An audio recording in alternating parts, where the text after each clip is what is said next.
Oke, baiklah, kita ketemu lagi di arsitektur dan organisasi komputer. Kali ini kita akan membicarakan tentang dua arsitektur komputer, yaitu yang pertama adalah RISC dan CISC. Ya, ini adalah dua buah arsitektur yang sekarang banyak sekali dipakai di beberapa komputer saat ini. Nah, kalau kita lihat ditinjau dari jenis set instruksinya, maka ada dua jenis arsitektur komputer, yaitu yang pertama itu adalah Complex Instruction Set Computer atau biasa kita sebut dengan CISC. Nah, ini adalah arsitektur komputer dengan kumpulan perintah yang rumit. Ya, jadi makanya namanya jadi Complex Instruction. Ya, jadi desainnya memang dibuat sangat kompleks sekali untuk instruksi-instruksi yang ada pada arsitektur komputer ini. Nah, kemudian yang kedua adalah Reduced Instruction Set Computer atau RISC. Nah, arsitektur komputer dengan kumpulan perintah yang sederhana. Ya, jadi dua hal, satu instruction yang sederhana itu adalah RISC, kemudian yang kompleks itu adalah CISC. Nah, di RISC ya, Reduced Instruction Set Computer itu merupakan bagian dari arsitektur mikroprosesor yang berbentuk kecil dan berfungsi untuk mengeset instruksi dalam komunikasi di antara arsitektur yang lainnya.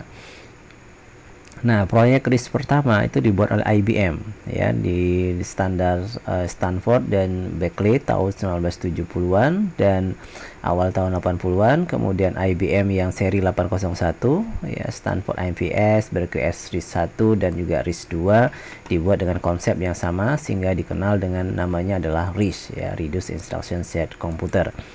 Nah, kemudian karakteristik dari RISC sendiri itu adalah yang pertama dia adalah one cycle execution time ya, jadi satu putaran eksekusi. Jadi dia hanya melaksanakan satu putaran eksekusi. Kemudian prosesor RISC dia mempunyai CPI, clock per instruction atau waktu per instruksi untuk setiap putarannya. Hal ini dimaksudkan untuk mengoptimalkan setiap instruksi pada CPU. Nah, kemudian juga ada namanya pipelinings. Nah, ini adalah teknik yang memungkinkan nanti dapat melakukan eksekusi secara simultan atau secara paralel sehingga proses instruksi lebih efisien. Kemudian ada large number of register. Ini jumlah register yang sangat banyak sekali sehingga RISC itu didesain dimaksudkan untuk dapat menampung jumlah register yang sangat banyak untuk mengantisipasi agar tidak terjadi interaksi yang berlebih di antara memori yang dipunyai oleh arsitektur komputer ini. Nah, ciri-ciri RISC itu adalah yang pertama, instruksi berukuran tunggal ya, namanya juga tadi sangat sederhana sekali instruksinya. Ukuran umumnya itu adalah 4 byte. Jumlah pengalamatan datanya sedikit. Kemudian tidak terdapat pengalamatan tak langsung, jadi semuanya direct ya. Kemudian tidak terdapat operasi yang menggabungkan operasi load dan atau store dengan operasi aritmatika. Kemudian tidak terdapat lebih dari satu operan beralamat memori per instruksi. Kemudian tidak mendukung peralatan sembarang bagi data untuk operasi load atau store. Kemudian jumlah maksimum pemakaian memori manajemen bagi suatu alamat data itu adalah sebuah instruksi. Ini ciri-ciri daripada RISC. Nah, kemudian di CISC, CISC dimaksudkan untuk meminimumkan jumlah perintah yang diperlukan untuk mengerjakan pekerjaan yang diberikan. Maka di sini jumlah perintah sedikit, tetapi dia lebih rumit. Nah, konsep CISC menjadikan mesin mudah untuk diprogram dalam bahasa rakitan atau bahasa mesin. Tetapi konsep ini menyulitkan dalam penyusunan compiler dalam bahasa pemrograman yang tingkat tinggi karena kompleks sekali instruksi yang dibangun di CISC. Nah, dalam CISC banyak terdapat perintah bahasa mesin. Ya. Kemudian masalah eksekusi instruksi. Ya, waktu eksekusi instruksi itu dapat kita nyatakan dengan persamaan seperti ini, N kali S kali T. N itu apa? Jumlah perintah dikali dengan jumlah rata-rata per perintahnya, ya, berapa step per perintahnya, kemudian waktu yang diperlukan untuk melaksanakan satu step tersebut, satu langkah perintah tersebut. Ya, nah sehingga kecepatan eksekusi itu dapat ditingkatkan dengan beberapa konsep ya dari rumusan yang kita dapat tadi ini ya. Jadi NST tersebut menjadi suatu faktor-faktor untuk meningkatkan waktu eksekusi. Nah, kalau di arsitekturnya CISC dia berusaha menurunkan nilai N sedangkan di RISC itu berusaha menurunkan nilai S dan T. Ya, jadi dengan menurunkan N maka dia menjadi akan lebih cepat, tapi kalau RISC dia menurunkan dua-duanya, S dan T itu dikecilkan jadi seminimal mungkin, sedangkan di CISC dia hanya menurunkan nilai N tadi itu adalah jumlah perintah ya, sedangkan yang di RISC dia jumlah rata-rata langkah per perintah, waktu yang diperlukan itu dibuat untuk mempercepat waktu eksekusi. Ya, jadi itu yang dilakukan oleh CISC dan RISC. Nah, kemudian proses pipeline itu dapat digunakan untuk membuat nilai efektif S mendekati 1. Artinya, komputer menyelesaikan satu perintah dalam satu siklus waktu CPU.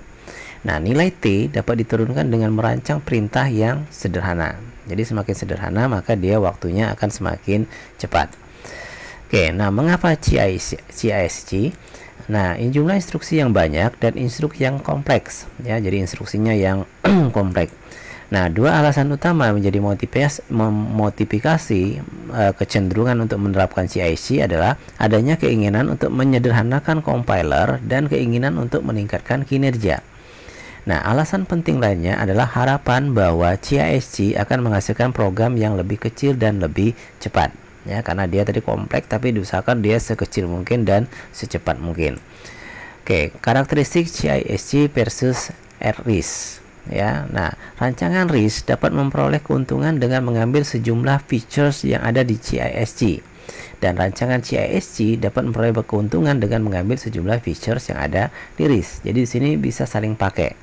Nah, dengan sistem seperti ini maka hasilnya adalah bahwa sejumlah rancangan RISC yang terbaru yang dikenal sebagai PowerPC itu tidak lagi murni RISC ya, dan sedangkan juga rancangan CISC yang terbaru yang diterapkan di Pentium itu memiliki beberapa karakteristik dari RISC ya. Jadi dikombinasi sekarang.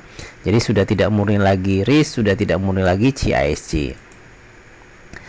Nah, kalau kita lihat di sini perbandingannya adalah CISC itu penekarannya pada perangkat keras.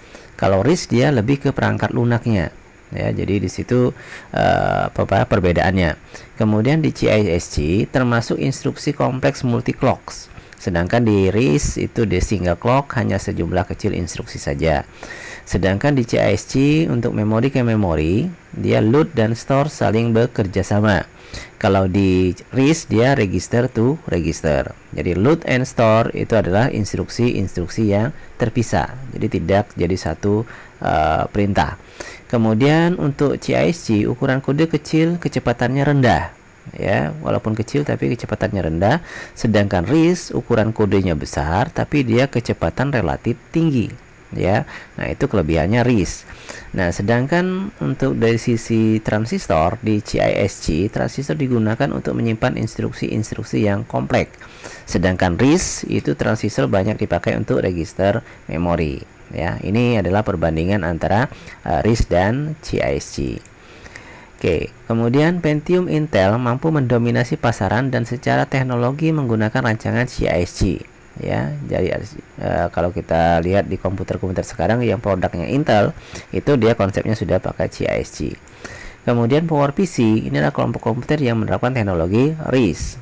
Ya, nah itulah kira-kira tentang dua hal arsitektur yang sangat terkenal sekali, yaitu RISC dan CISC. Ya, mudah-mudahan bisa dipahami tentang dua konsep arsitektur tersebut dan implementasinya di teknologi komputer saat ini seperti apa. Ya, ada yang sudah pakai masih konsisten di RISC dan ada yang masih konsisten di CISC. Demikian, mudah-mudahan bisa dipahami. Terima kasih.